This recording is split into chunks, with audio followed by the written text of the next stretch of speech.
Well, hello again, everyone. This is Dr. B, as you know me, Dr. Madeline Boskowitz, the author of these two books. And I'm going to try to see if I can hold them both at the same time. So they're pretty heavy. So here is one that you're very familiar with. It's the guidebook, and here is the workbook. And I hope you're just as familiar with this one. And I've been teaching on both of these books since they belong together. And I'm now in the early teen years and talking about some fairly quickly about skills needed for your future. And I want to explain that actually chapters 1, 2, and 3 go fairly quickly over things, just giving you a glimpse of what the rest of the book is about. Because these skills, they take all of adolescence and all the teen years, and sometimes or even often well beyond just the teen years to be developed. So, so in the first 3 chapters, I go through them fairly quickly, so it may not seem that way. But then I will go into more details in chapters 4 through 11, and we'll get to see what that looks like starting in 2 weeks, because this will finish this week's work, and then the workbook for the middle of teen years will be done next week, and then we move on to chapter 4. I don't do the late teen years because they get so detailed in the following chapters. So, and that gives you an idea that this is in the early teen years, it's just the beginning of learning those skills, becoming aware of what you want and who you are and what you need to do. And as you go through the teen years, a lot slower than I'm going through these lessons, you get time to mature the skills, to really learn them, to understand the need for them, and to go into from a teen to a young adult, and eventually, as you pass the 20s, sometimes the mid-20s, into an adult, hopefully with a lot of skills that you've acquired and you feel confident and ready to be an adult. And because a lot of times, ready or not, by the time you're in your 20s, you're expected to be an adult. So let me move on to the last part of the early teen years, which I call, this is about social skills. And just before, I had not mentioned, but what I talked about in the previous session were thinking skills. And here, these are people learning to be people-wise. These are social skills. So, and I titled this section, Don't Be the Canary in the Coal Mine. You don't know what this refers to. You don't even know what a canary is, because this is an old expression. So a canary is a tiny little yellow bird, something about the color of my shirt, and that sings. And it used to be very fashionable to have them in cages in the house. They were also used in mines when there were an explosion, I mean coal mines, when there was an explosion or a new section that was being opened, canaries would be sent down the shaft into the new section to see if the air was okay. If the canary came back, that meant it was breathable, but if the canary didn't come back, it meant that they had uncovered a poison air pocket and it was not safe to go down there. So this was sad for the canary, but this saved many people's lives, fortunately. So anyway, that's the expression. Don't be the one that they send out to check whether it's doable or not. So the reason I'm bringing this up, because it's quite frequent that I'm going to read what I wrote here, and I'm going to go to share the screen. I've gotten so good at it. So share the screen here.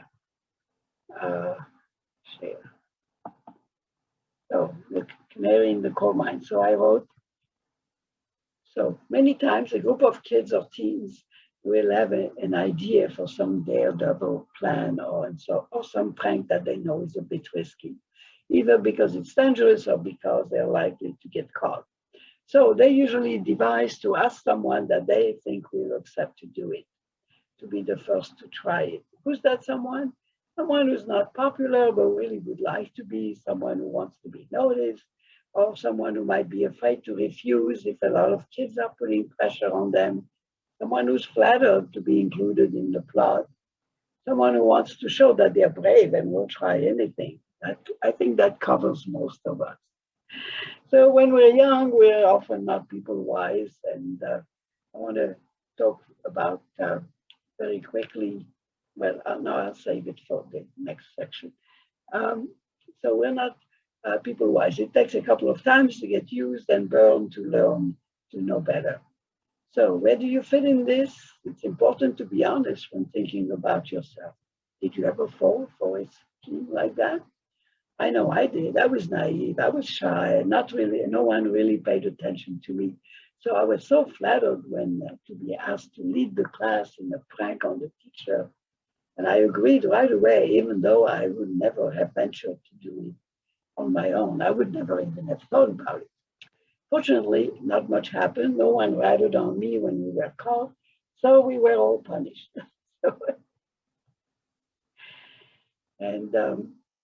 But if you'll remember, back in chapter 2, we really worked on the issue of how to treat people, what is friendship, what is against friendship. And if you remember, we had the 7 positive qualities of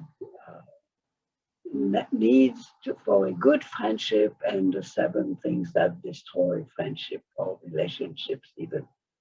So this will kind of touch upon that. There are many kinds of social pressures. Frequently, people want to use others to satisfy their needs at others' expense. So this was true of this example that I gave. They wanted to have some fun with this teacher. This was a prank we were playing on the teacher, but nobody wanted the consequences of that. And, I have to admit that it was a good idea what we did, but, it wasn't right, and it was harmless. We were just a bunch of little girls, and we had fun, but teacher wasn't that happy about the prank. I think this was the old times. I mean, today, I think, particularly if I had been the teacher, it was played on, I might have just thought it was very funny and clever. But that's not the way teachers used to think.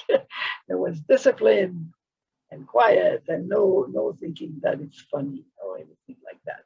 So, but to get back to this, so the work of pressuring, and we call that being manipulative, when we, so you can be just told, come with me to the store.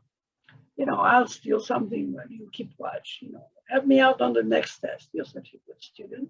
Flattery. Just lean to the side so I can see your answers, or just text them to me. Let me copy your homework. I'll be your friend. I know I've heard some of these. I don't know if you have, but I think you maybe heard these or you heard different ones, but they're pretty much the same. So this happens to just about everyone. Where do you stand? Do you want to protect yourself from unwanted requests and possible consequences? For example, I was often asked to lean over so that somebody could copy the answers from me. But guess who would get caught if I was obvious in doing it? It was risky, and it's me who would get punished, not the person behind me. But so, do you want to protect yourself from unwanted requests? Do you believe you won't get caught? Do you want to please people because you don't have enough friends? Do you really believe that they will befriend you or they're just using you? So, do you want that kind of friend? So when can you give some examples of when you experience social pressure? I was just remembering that in the guidebook, I had this example where um, this young man had an after-school job, but all his friends wanted him to come along and, head for the mall and have some fun, and and they even got so pushy as to threaten to not be his friend if he didn't go with them. But he had a job and he couldn't really be late because you get in trouble and it doesn't look good. So which one did he take? What did he do? Is it more important for him to have the job and have a good reputation as a worker? Or is it more important to give in to the friends? And again, do you want a friend that will put pressure on you, even when they know that it might be harming you because you might lose the job for being late, or you might not get a recommendation for another job?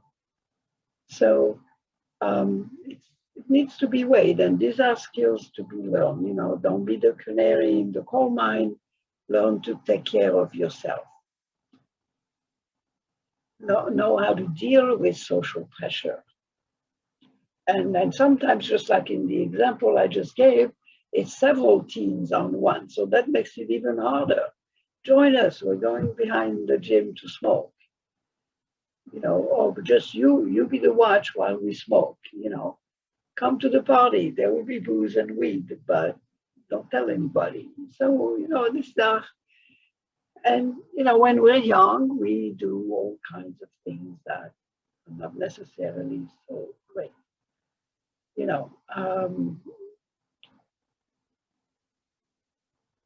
So I give one example, which you will think is probably extreme, but we're all going to jump off the bridge into the river. It'll be fun. Kids do it all the time. So you're flattered that you've been asked, but when you get there, they want you to go first. They dare you and goad you into trying it. They don't know if it's safe. You're the guinea pig. What do you do? So, sometimes you're pressured to do something that's wrong or illegal or dangerous. Uh, how have you handled it? How would you wish that you had handled it? How did you feel about the way it did? And so I was using that last one because in a very sad movie, the boy gives into the pressure to be the first one to jump off the bridge. Not because he didn't want to look cowardly. As a result, he breaks his neck in the shallow water and almost dies. And this was a horrible movie. But it was, what we call a coming of age movie. You have to, how do you deal with things and mistakes like that? And he spends weeks in the hospital and remains in a wheelchair after that. And the other boys are so ashamed at first that they don't even go to visit him. They're afraid of punishment or retaliation, but a hurt boy is bigger than that. And he recognizes that, this was his mistake to accept it. He was responsible for what he did, and he befriends them. So it can get very complicated. And in the second example, it's again one that's very complicated. So why do I bring that out? Because, this is everyday life. And I'm going to stop the share. This is everyday life where you have to think for yourself. And I've brought up the decision trees, and sometimes that's a good idea to pull up a decision tree in your mind, and try to make a decision as to what you would do in such a case. What do you do? What are your choices? What do you do? Do you tell your friends, I'm sorry, and I'll come next time. Today I've got to go to work, or I will get fired if I'm late again, or if I miss it again. That takes a kind of strength of character. And this is what we need to build during those teen years.